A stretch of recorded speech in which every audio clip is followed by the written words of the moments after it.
Hey everyone, and welcome. Ever feel like you have all these amazing feelings inside, but you're not quite sure how to say them in English? Well, you're in luck. Today, we're going to dive deep into the language of love, just in time for Valentine's Day.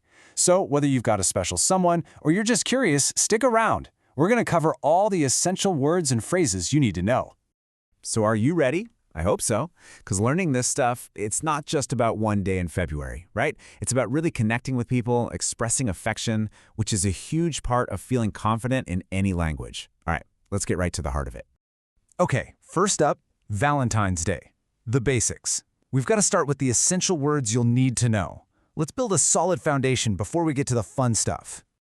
All right, let's kick things off with the big one, Valentine's Day itself. It's that day, February 14th, when people show affection for each other. And affection is just a nice word for, that warm feeling of liking someone a lot. And how do we show it? Well, the classics are things like sending cards, flowers, or, yep, you guessed it, lots and lots of chocolates. Here's a word you're going to hear all the time, sweetheart.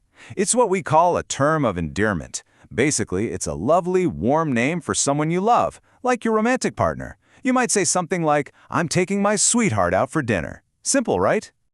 Okay, what about this one? A crush. You know that feeling when you really, really like someone, maybe from a distance, and it's super exciting but also maybe a little secret? That's a crush. It's that strong but maybe temporary feeling of attraction. So you could say, I have a huge crush on my coworker. All right, you've got the basic words down. Now let's put them to work. Section 2, planning the perfect date. We're talking gifts, getaways, all the language of action. So you want to plan a great date night? It really boils down to 3 things. First, you choose a thoughtful gift. Then you plan a special experience. And finally, you prepare a heartfelt message. See those words? Thoughtful, special, heartfelt. They would take a good date and make it absolutely unforgettable. Okay, I think this is so interesting. Because what you give someone, it sends a message, It's like a language all on its own. So for example, red roses. That's classic romance, total passion. Chocolates are a bit more casual, just a sweet and simple, I like you. But jewelry, well, that's often a sign of a lasting commitment. And a handmade gift, that's super personal and comes straight from the heart. And if you're planning an actual experience, here are some fantastic phrases you'll hear. Things like a candlelight dinner. Just sounds romantic, doesn't it? Or a romantic getaway. How about a couple's spa day? Or a fun weekend trip? You could go to a rooftop restaurant or even plan a total surprise date. These are great phrases to have in your back pocket. Okay, we've talked about plans and gifts. But now for the really important part, words from the heart. Let's get into how to actually express all that love and affection. This one's a classic. Be mine. You see it on cards, on those little candy hearts, everywhere. It's just a really cute and simple way to say, hey, I like you. Let's be a couple. Super direct, super sweet. And then there are these 3 little words. I love you. I mean, it doesn't get more powerful or more direct than that, does it? It's simple, it's clear, and it's pretty much the ultimate way to express deep, deep affection. But what if you want to go deeper than I love you? Well, that's where these amazing words come in. When you cherish someone, you treasure them.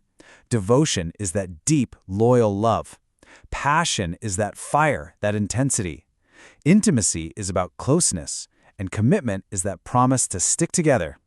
These words, they take things to a whole other level. We're talking about true love, maybe even endless love.